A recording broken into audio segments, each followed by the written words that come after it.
Welcome back, Panther fans. I'm David Brown, along with Ryan Graham, Hey, y'all. Tim Thurber, Hello. and this is State of Atlanta. What's so Welcome funny? back, guys. What you got? What you guys giggling about? You. Last Cheers minute, to you. I made it. drifting into the driveway to be able to make it here just slightly late. When I texted you guys, I was at the Northridge exit on 400, getting onto 400. Wow.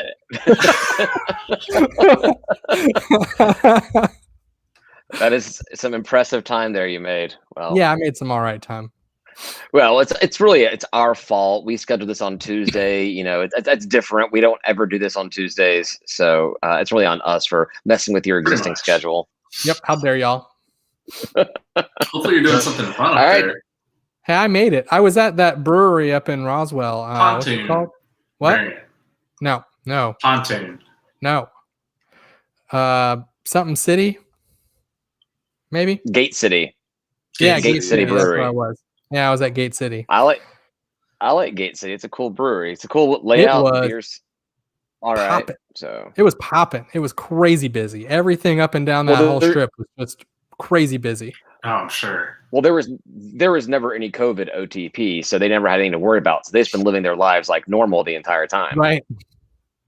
It was, it was really busy though. I was really surprised how not about COVID, but like it just being Tuesday night. And it was just like, Yeah. it looked like Slammed. a weekend, anywhere. Everywhere was slammed. There were lines at restaurants and stuff. Like it was busy. Good. Went to a good. pontoon brewing up in Roswell. I don't know if that counts as Roswell. Maybe it's still Seeing Springs. It's close. And it was like a Wednesday or Thursday. I met my old boss for beers, and it was packed. I was just like, all right. And they even had a group of people in there that were kind of doing that work from the brewery thing. They had like teams set up on a large screen TV with couches. It was kind of interesting.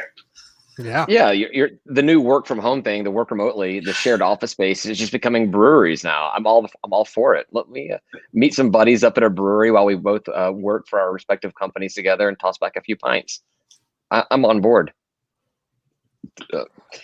Anyhow, let's get into some Georgia State stuff. There's quite a few things to talk about, but none of them are like a few of them are kind of big, but it's not that big of a deal. But the poster was released for the football schedule poster, and I always dig those kind of things. I think they're cool, and I think our media guys are just absolutely top notch when they put those things together. And I'm going to see if I can pull it up here. I don't know if I can do that. Let's see, because we know Ryan hasn't actually seen it at all yet. I have not. If you guys sent me stuff like this, I might have looked at it. Why would we do that? Hey, look, it's my neighborhood. Yeah. Well, see, what I think is kind of cool about it, it says Atlanta's team at the top there, but then it also says the second poster, they're Old Fourth Ward's team. So I'm like, how many neighborhoods did they get printed up for these things? Because I would love to get an Edgewood one. I was about to say, if there's like a Summer Hills team, I want it. Exactly. That one goes up. That's permanent. That goes up on the wall in the house and framed maybe or something. Yeah. That would be cool. And I see that the street sign is Ponce, and it's got up there, the Ponce City Market. Oh, does it have it on there? That's what the building is, I'm pretty sure. I didn't even notice that. But yeah, it's like a custom job. Yeah. Yeah, sure enough. Yeah. So because you got Georgia Avenue and Hank Aaron there on the Atlanta's team. And then, sure enough, Ponce over there. Yep. That's cool stuff. I thought it was sharp. I liked it. I hope to get one when I get back to Atlanta. Fully embracing the right helmet in the middle. That's always a plus. That's right. The correct helmet. Yeah. Not your second favorite helmet. Yeah, stop with that crap. No one likes that helmet anyways. I guess the players like it, and that's all that really matters, right? No. I don't really care what they like. I think it's all about them. But they're getting paid to play there. We're paying for them to play there. So they should do what we want, right? Right. That's right. Anyhow. That's all I had. That's all I really had about that. I just thought it was kind of cool looking. Done with the podcast? All right. 5 minutes. They do a pretty good job with those. Down here. Exactly. We're actually all heading up to Gate City now, so how about we'll meet you up there. There was some big news for the football program. They hired a replacement for Coach Collins. They got Darius Eubanks came in from a very, very, very brief stint at Western Carolina. He was hired in May 19th, May 18th of this year, and now he's with Georgia State.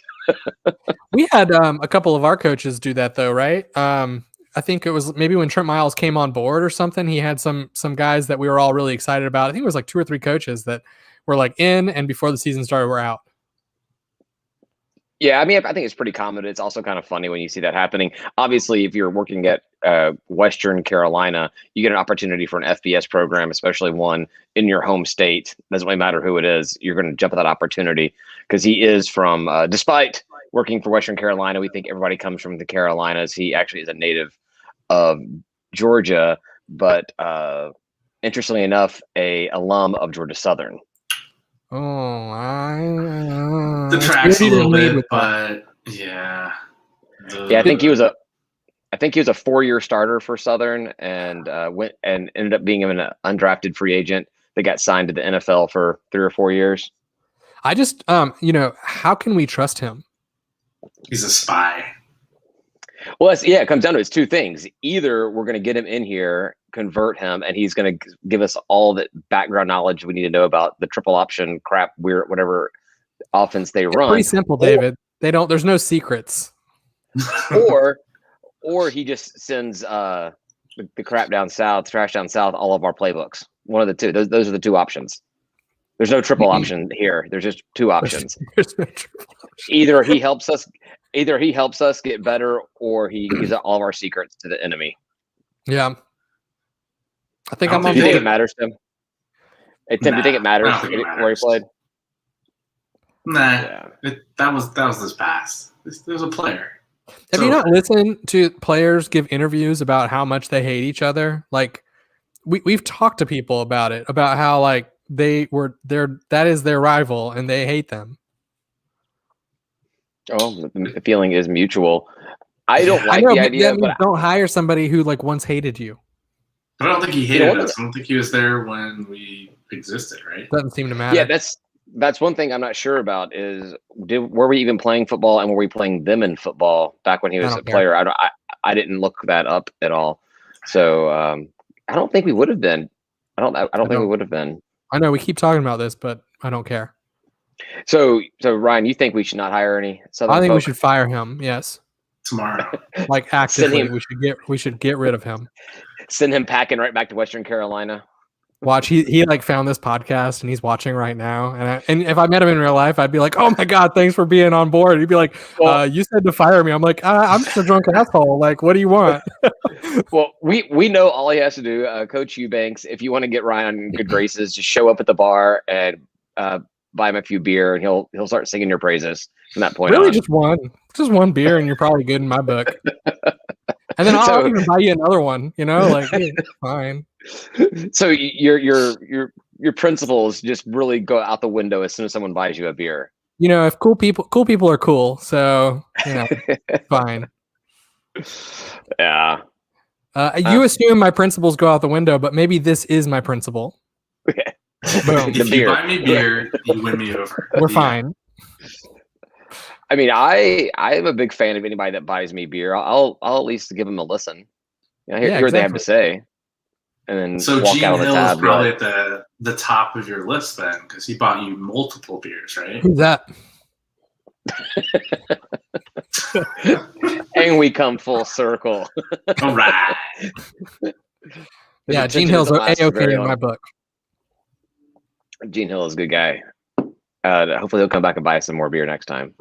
That's right. Next game. So yeah, that's all I had on Darius Eubanks. That's probably the whole story. I mean, we probably talked about that for a lot longer than you had expected. Yeah, I don't know. I never know what we're doing. No idea what we're doing. But he's going to be safeties coach. He's done safeties and defensive backs coaching in the past. Had time in Arkansas, Stanford. Played for the Browns, Vikings, and Cowboys. It sounds like somebody that's got a good resume to come into the staff. So hopefully he doesn't screw us over. Did he coach anywhere Did he coach? else besides Western Carolina, where he did not do much coaching? Yeah, Samford for 3 years, and then he did his grad assistant at Arkansas. Oh, is that what you said? I Did just you already say that? I just said all 3 of those things. Oh, it was like in that string of boring stuff. Yeah, right. Exactly. When you kind of zoned out for a little bit, that's exactly what it was.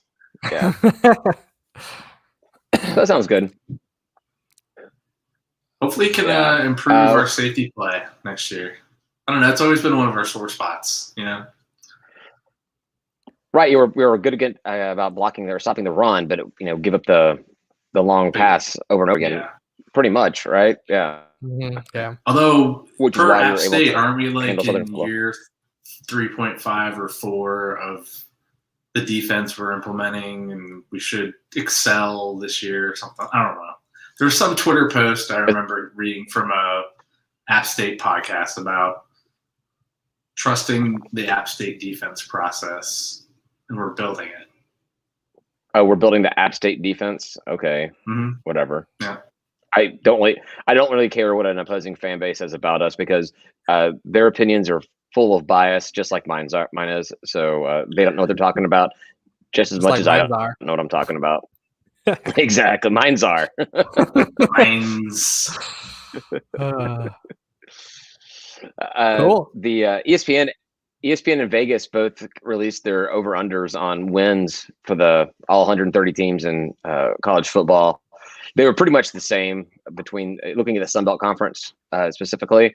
I thought it was kind of interesting. Once again, 5.5 wins over/under for Georgia State, which I think that's fair. I think it's fair. What's fun about it is the trash down south is down a game behind us, so it's fun to always see someone consider them garbage. I like that. They weren't giving the over/under though; they were just saying their 5.5 is what they're taking bets on. That's the betting odds. Yeah, that Georgia State wins 5.5 games or whatever. Yeah. And I looked at. So the cool thing is looking at the schools in the state. Georgia State has the second highest over/under prediction for this in the state. So Georgia at 10.5, Georgia State at 5.5, Tech at 5, and then the trash down south coming in last place at 4.5. So second best team in the state, or at least expected to be so. If that's what that means, yeah. That's how I choose to read it. So 6 wins would not feel very good. No, 6 wins is the absolute minimum to keep a coach a job, in my opinion. And 6 wins, a bowl appearance, and bowl victory keeps a coach a job. Anything less than that, I think you're hot seat, if not out of my book at least. But you can win more regular season games and lose your bowl game, and it's still okay, right? It depends on how you play in the bowl game, but yeah, like if we win right. 10 if we win 10 games, we get into a better bowl game against a better opponent. We look good but lose the game. Sure, that's fine. I want to win. But like 6 wins, you better win the dang game. Right. Exactly. Exactly. If you eke into a bowl game, you better win that to keep your job. Yeah. Yeah, I think that's the minimum that's the minimum expectation every season is, well over, or I should say well over 6 wins, not 6, over 6 wins and a bowl appearance that you are at minimum incredibly competitive in if you don't win it. Yeah. Did you see 24/7 Sports did a ranking 1 through 130? So it's garbage. Whatever. No, actually, before we get to that, David, what did they have our friends up by the beach chickens? 10.5 wins, 11 wins, 12 wins. Both ESPN and Vegas had Coastal as their highest number. ESPN with 11 wins and Vegas with 10. And I think that I would bet the under. I'd bet the under on the 10 for sure. I just do not see them having. I mean, I'm assuming this includes This is regular season. This is not including a bowl victory. So like 9 games in a bowl victory, 10 wins. I don't know if that includes it or not, but I don't see there's any way they win 10 games regular season this year, other than the fact that their out of conference schedule is cupcake. Yeah. It's super weak. Like the toughest team they have out of conference is at Buffalo, but if I'm not mistaken, Buffalo lost their coach and a number of players from last year. So they may start the season 4-0, but this actually leads into a conversation I want to get to later on. We can get back to you, Ryan, in a second. But the East Division of the Sun Belt is the toughest by far. I mean, it's really Lafayette and everybody else in the West, and you really do have the East teams beating up each other between App and the Sea Chickens and the Trash Down South, and of course us and Troy. Even Troy does as well. I mean, so it's going to be tough for them to repeat what they did last year in the East Division. I don't see them getting out of the division undefeated at all. Do they play Lafayette yet? That'd be a good game. I have no idea. Is it the makeup of the championship game? Hey, you know that Lafayette crapper's going to talk about it like it is, and should they win that game, they'll just crown themselves the 2020 champions of the Sun Belt and talk about how they should be in the college football playoff and all that other garbage that they're going to talk about. That's who they are. I think it's fair. They should have played that game at some point. I agree. Why not? Make that a bowl game. Make that the bowl game they went to. You know, Coastal's going to lose that game anyways, like they did. Right now, do that game. This weekend. Like, what was it? What was that? Blue Mountain State, where they ended up playing the game in a cornfield. Like the kids cut down all the corn to build a football field to play the game that they didn't get sanctioned to play or something. That you know what I'm talking about? Did you guys watch Blue? That was a really good show. I don't remember much of it. I just watched it like very absentmindedly because it's funny, you know. Oh yeah, it's super dumb. It's like National Lampoon's like football TV show, but It's fantastic. And then they came out with a movie. They had a movie too. Like several years later, and all the actors had visibly aged from when they were playing college kids before it, and it's like, wow, this college freshman has some serious bags under her eyes right now. It does not look like either she's partied hard in high school or she's not actually 18 years old. Yeah. Anyhow, get off track there. Ryan, what were you talking about? There was I don't think I saw this. They ranked all 130 teams. They ranked all 130 teams, and I think we were somewhere in the 80s. I don't remember exactly where, and I only cared that we were like the Trash Down South was way up in in the hundreds somewhere, and so we looked pretty good there. I thought it was actually a pretty good ranking for us. I think people are up on us right now, which is just kind of weird to say. It's almost like we're reversing roles. Remember when we first got in the Sun Belt and they were in the 70s, 80s, and we were in the somewheres. Now they're going down in the basement. We were in the 120s when there was only 124 teams. Yeah. The important thing was we were still beating them. That is the important part. That's what I was going to say. I still see stuff all the time online about people talking about, when they talk about conference expansion, whatever, how App State and Georgia Southern would be good teams to move on to the next level because of their history and their winning experience, and how Georgia State just doesn't have that. I'm like, you forget that one of those teams has a losing record to Georgia State. So you can talk about how great their history is and their little Pee Wee League football they played, but since they've moved up, they have not been able to consistently beat this team that doesn't belong to have football. Also, it's just dumb to talk about tradition in a sport where every single player is different every 4 years. Like you literally have a 100% brand new team every 4 years. So who cares about tradition? Like, I know that's a stupid thing to say about as far as like how good a team can be, who cares about tradition? Because teams that have been traditionally very good, right? I mean, like Georgia Tech has won more championships than Georgia, but like it's absurd to say Georgia Tech is better at football than Georgia at this point. Right, exactly. It's football, college football, more so than a lot of other sports. I guess comparing it to NFL, because NFL, you'll get a player that will be a lifer. They'll be there for 15 years or something. But in college football, sure, you say 4 years. I mean, like really, it's like 2 or 3 years. You don't have a lot of players that exhaust their eligibility, at least as a starter for these teams, and especially not at the highest level of the game. So you can talk about tradition, and there have been teams that have had a good record of consistently doing well. But that does not mean that next year you're going to be good, or 10 years from now you're going to be good. Right. I mean, Georgia's competing well now, but they had a long down period before the Mark Richt era, and even then they kind of got mediocre there. Just 9 or 10 wins a season. That's terrible, man. It's terrible. Well, in the SEC, not 9 or 10 wins does not get you anything, right? That gets Gets you you in like fired, man. Head coach. that gets you in fired. like the they get you in the Music City Bowl is what that gets you To lose to lose. against, wasn't that ULM or somebody? Oh, I don't know. I just made up. I was just thinking of an absurd bowl that SEC team potentially plays in. I've got no idea. They That's lost a real one. Yeah. They lost in a Music City Bowl versus somebody like super No, absurd. well, I can tell you it was not Monroe because Monroe's never been to a bowl game before. Oh, right, that's true. That is the scariest fact of and what? Their 40-year history, they've never had a bowl game, a bowl appearance. Yeah, so they suck. I feel bad for them, sort of. No, why? Why do you feel bad for them? I don't know. I thought for sure they had a bowl win. When I saw that post for, go ahead. The only thing positive about Monroe is they're not Lafayette, but that's still garbage. It's like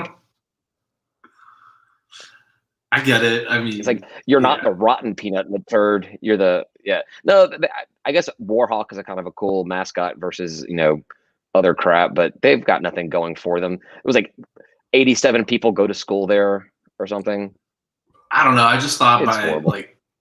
I thought we were at one point the only Sun Belt team that bowl win. So it was kind of shocking to see that to me. That's all. Yeah. Now, I will say for Southern specifically, with all their tradition, I know they love tradition and history. I want to know when they're going to stop bringing up the first win against us, because I feel like they bring that up more often than not, knowing that we were hot garbage that year. Well, see, Tim, your problem there is that you're talking to Southern fans. That's the first problem. I guarantee you there are Southern so-called fans that remember that win and have not paid attention to their program since then because they haven't been doing that great. And those same fans that talk about the win and Paulson Stadium North have no clue that we have had a winning record against them every 2 years following that and never let up. Yeah. Right. They just don't know. They don't pay attention. I have friends that are Southern fans, and when they're doing well, they're all about it. And when they're not doing well, they have no clue who they're playing this week or what their record is or anything like that at all. They're Atlanta fans. They're fair weather fans. I was going to say, I got news for you, David. We start winning, and we're going to have a lot more of those too. It's magic. Start looking at 8 or 9 win seasons. But not the three of us here, and not the people that are listening to this podcast. Because I guarantee you, anybody listening to this cares a lot more about the program than the average fan does. Because why the hell June else would you listen to the 22nd, three of and we're us? talking about football. I looked at the Georgia State all academic calendar today just to see when we'd have something coming up. Not a single game June, July, or August. Like there's just absolutely not a single sport going on at all. And but we're still here trying to figure out something to talk about. A little the three amigos of Georgia State. 74 days till first game. There we go. Woo! We're under 75. I don't know what that means, but we're under it. That's fewer than the number of scholarship players we have on our team. There you go. Way to pull it in there. Speaking of that first game against Army, looking at the over-unders, because I have that for out of conference, thanks to Ben for posting that. I didn't have to compile it myself. Army has 8 games expected for the season, which is a little higher than I would necessarily thought. I kind of thought all offseason so far that this first game is really going to dictate what our entire season was going to look like. If we win against Army, then I think we have a good season and we definitely go over the 5.5 expected wins. We lose to Army, this team's not what we think it is and could potentially have another bad season, another Georgia State season. So I disagree. We opened the season often on a really bad foot and have come back and had pretty decent seasons from that. So I think one game is not enough to decide how it's going to go. I know. I just think this Army team is really going. It's a great measuring stick. We have a really good idea about where we are 1 week into the season. This one game gives us a really good idea about where we are as a team. Does that mean we can't turn around and actually do something awesome? No, I'm not saying that at all. I'm just saying we have a lot of expectations about this team, and if our expectations are reality, we win this game. And we win this game. I don't want to say convincingly, like 2 or 3 scores, but we win this game where we kind of take the lead and don't ever really have to worry about it. So, all right, we can control the All game. right. One game does not make a season. That's all I'll say. And as I said before, my opinions are full of bias and don't make any sense. And I really don't know a lot about college football. So I would love for us to come out really strong in the first game, but I'm with Ryan. Historically, we kind of stumble out of the gate at times or pull things out of our asses, right? Like some of the wins we had early on and some of the start of our seasons. I mean, I don't know. We'll see. We stumble out of the half a bounce. I actually don't want to have a super convincing win. I don't want to do like a 41-7. I mean, actually, I always want to do a 41-7 the first game. Always the first game I want a 41-7, but in this case, that's not the kind of win I want, because I definitely want UNC to be overlooking us a little bit going into the game. I want to win. I want to beat Army, but I want UNC to overlook us just a little bit before we head up there. I want both of those games to be 41-7. All right. We're just talking about what we want every game we play. I want to win in every game. Be 41-7.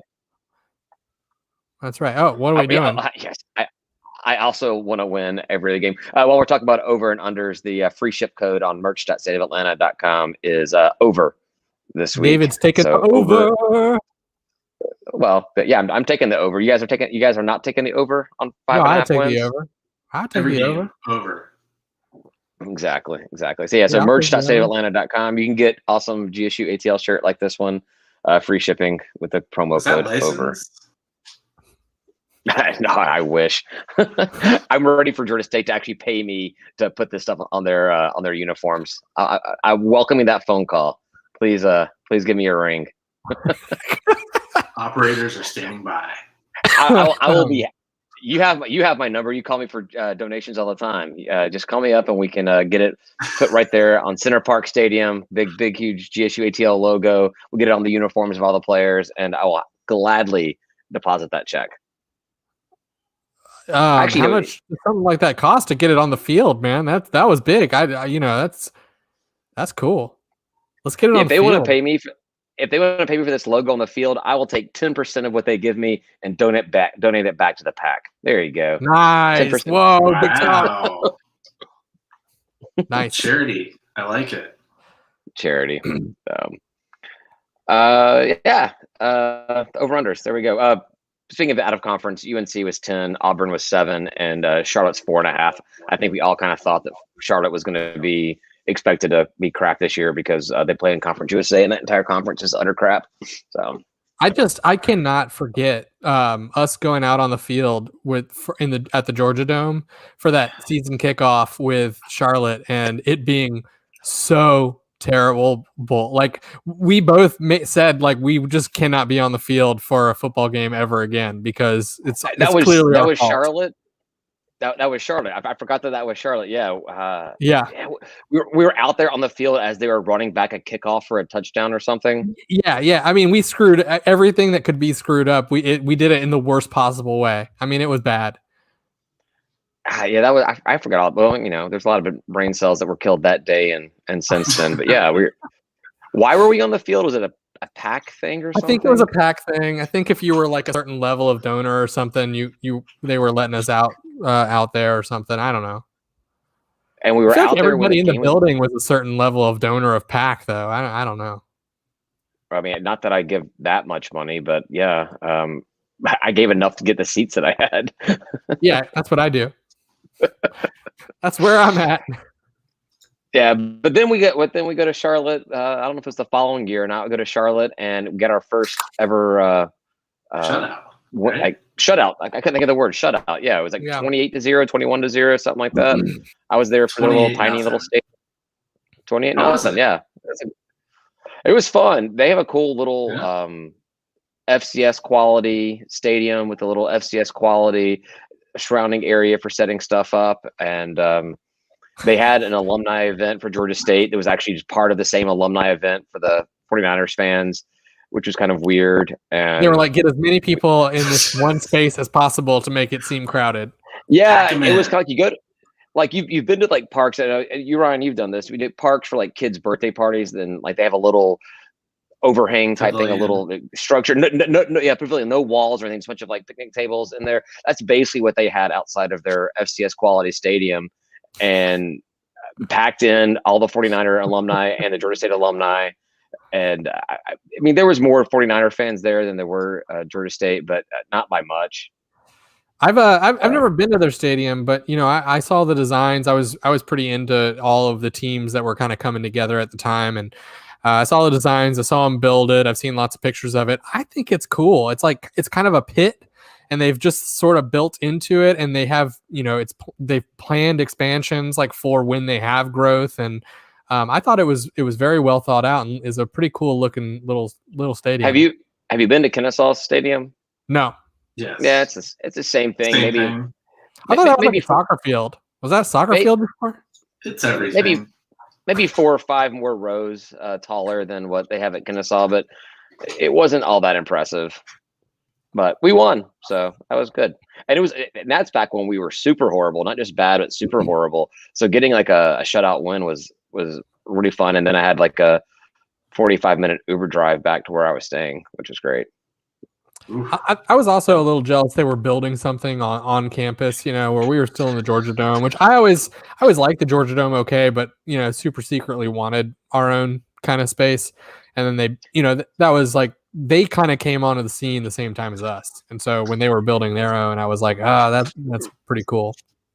Yeah, because they were playing at Carolina Panther Stadium when they first started. I remember going to the Falcons game there, and they had a little tailgate thing set up. They were handing out. I think I've got 49ers koozies somewhere that they were just giving out to people that were walking by. Oh wow, man! But but their campus is not really like so. Georgia State's in Atlanta, and Charlotte 49ers are not really in Charlotte. They're in their burbs, if I recall correctly. There's a strip mall across the street with like I don't know, some chain restaurants in there and everything. It wasn't really. Yeah. They have space to build a stadium. But like you said, playing in the Georgia Dome, it was out of the 5 options that we were kind of investigating back when Georgia State started football. It was the only one that made any sense. I would have it no other way. Yeah. It was a steal. And then we were getting made fun of by specifically the Trash Down South, but any other school making fun of us for not having an on-campus stadium. I'm like, okay, fine, sure, we don't have an on-campus stadium. Where are you putting it? Where in downtown Atlanta are you going to find enough area to put in even a crappy FCS level stadium like Charlotte has? Where are you going to find that space? And it'd be all the way out of like Panthersville. That was one of the 5 options. Yeah, one of the 5 options was going to be playing at Panthersville. No, David, that was the death option. That was never an option. Yeah. We're just doing this for a year or two. Like, we're not really serious. Yeah, it was that's where they practiced. They practiced at that high school field there. And Bill Curry talks about how there was like yellow jackets like nested in the ground, and players were practicing and running around from yellow jackets that were stinging. And there them. were like garbage sinkholes and shit. Like not a good situation. I thought that was a school over in Summerhill, where the NFL play field was. No, this is Panthers. That high school stadium is right there. So that stadium's that bad? The field's really bad, yeah. And Herndon was the other option, right? Was another option. Yeah, what is that? Clark, not Clark. One of the other HBCUs. Morse Brown? Is it Morse Brown? No. I don't know who owns it anymore. I mean, it's pretty dilapidated. It was in bad shape. Like, to me, when I saw pictures of that place, I was like, this is like a tear down and rebuild type situation. Well, it's funny you say that because some Atlanta artist photographer recently went through there and took a lot of pictures and posted them on his page and everything. And there's a lot of talk about how unfortunate it was that something like that stadium looks the way it does now. There was some seriously good graffiti in there. Like, I thought it was actually. I'm not really a graffiti guy. Like, a lot of times I'm like, it kind of makes it look bad. But the way every square inch was covered in something, there's a lot of good murals on there. I thought it looked pretty cool for being a downtown Atlanta stadium. Obviously, the stadium itself needs a lot of work, but I liked the look. I think it gave a lot of character to it, and that whole concrete jungle downtown. I like that idea. I like good graffiti, like not just people like going up and like tagging a wall or whatever, but like actually doing like some good art. I really like it. I think it's a good style and definitely like fits our, like you were saying, like the concrete jungle, the fact that we're in the city and all that stuff. Like we should have some more stuff like that, some murals or something like that. That'd be cool. I know there's a camp of people that wanted us to play there. I think Georgia Dome was the best choice. I don't know. How many options did we talk about? 3? What are the other 2? Grady? Grady was one, and then I can't remember what. Maybe the other one was like find someplace, but there was no place. So when Turner Field became available, that's literally hitting the lottery. That's couldn't be any better. And there was some YouTube guy that does like aerial views of stadiums, and he rated all the Sun Belt stadiums, talked about them, and he referred to Center Park Stadium as a Frankenstein stadium. And I'm like, I can kind of see why you say, because everyone gets hung up on those old right field seats still being up there. Like, why won't we get rid of those? I'm like, because money's finite, and we can't just spend money on tearing something down when there's so many other things we can do. Yeah, who cares? So we just close it off. Not a big deal. Yeah, I don't mind those seats being up there. It doesn't bother me whatsoever at all. Me neither. So I'm used to it. I don't even pay attention to those seats up there at all. I mean, they're there, but it doesn't impact anything. And then if we didn't build the other stands, I was used. Go ahead, Tim. Go. No, I'm just saying, if we didn't build the other side, like it was just open, okay, then it would look really effing weird, right? You just had the other sideline and the team standing there and nothing. Right. A huge gap. Oh, that's what schools like our Sunbelt brethren do. They put a grass field on one side of their stands. They call it like their lawn or their pasture or swamp, whatever the hell they call it, and they act like that's great seating because people can bring their families with picnics and blankets and crap like that. No, you guys can't afford to have real seats because you have a crappy stadium built inside of the ground. So, and I actually like the upper deck. There we go again. Where we've covered all the seats and put Georgia State up there. I think that has looked really good for the overhead shots when the helicopter traffic guy does that. I like the way it looks. Yeah, I like it. Definitely. What I was going to say was, I went to so many Braves games in that stadium, and I was used to seeing all those sections completely void of fans. So it's not really like anything new to me when I go to the game and don't see anybody sitting there. Hey, they weren't void of fans. Every time I went to a game, that's where this guy sat. $1 seats. They were like $12. They did used to have $1 seats there. They did that last little strip in the upper deck, like 2 seats that go all the way up. I remember that. I like the way it looks with the covers. It looks good on TV. I mean, I know some of our fans are kind of angst about not having those seats open, but we don't need them right now. There? Right. We don't need them right now. Yeah. Why would you want to sit in those seats when we still have plenty of seats in the lower bowl available? Like, right. Complain about them being there when the place is packed or something. Like, and that's a bad view from where the only place you can possibly sit. But no, it's stupid. It's ridiculous. It's people trying to find something to complain about because they know that their crap stadium's nowhere near as good as ours. Well, those are our own fans. Boom. Mic drop. Anyway, do you remember they had some renders of like an on-campus option even when we had Turner under wraps? You remember that? You remember that from long ago?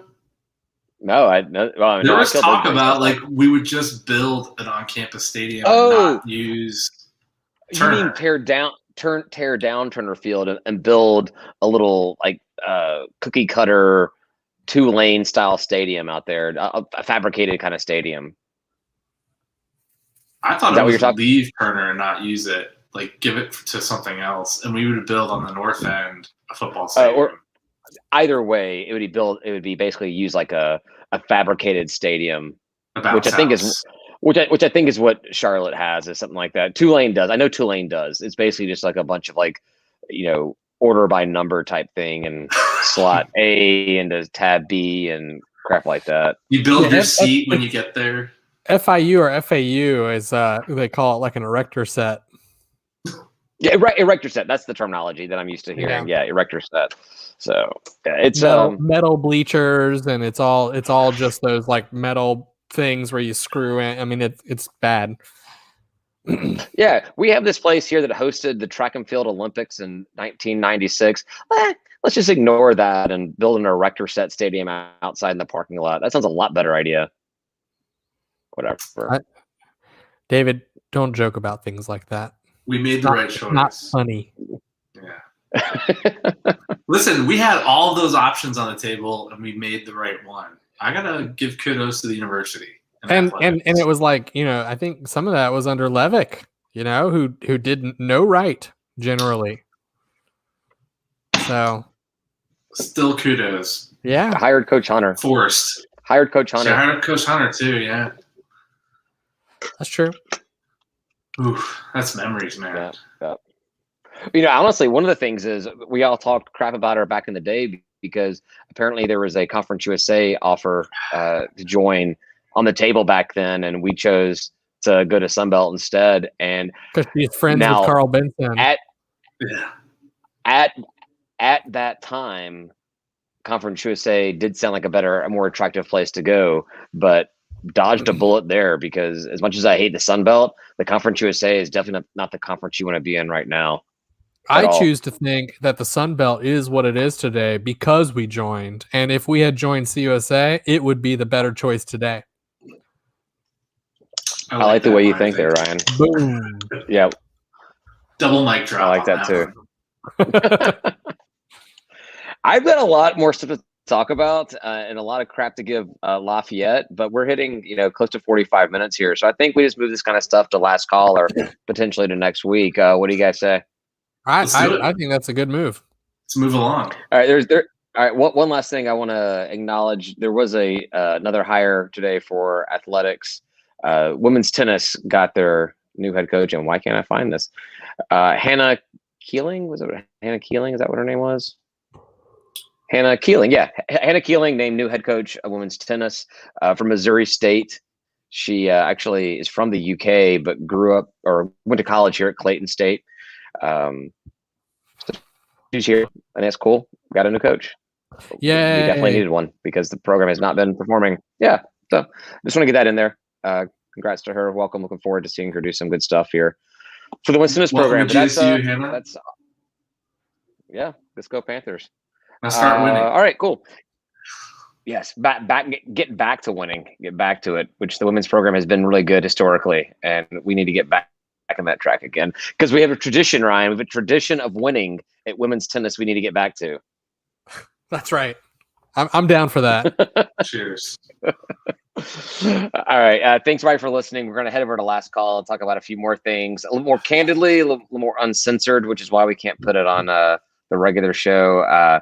Patreon.com/State of Atlanta. It's free to everybody on Fridays, but we give it early access to our Patreon members, $3 a month. You get early access to the last call, access to our private group chat we share with our Patreon members, and discounts on merchandise and a little insider information about what we're going to talk about and other things we hear from the blue grapevine. So give it a look, and thanks for joining us. We'll talk to you next week. Say goodbye, guys. Goodbye, guys. Peace.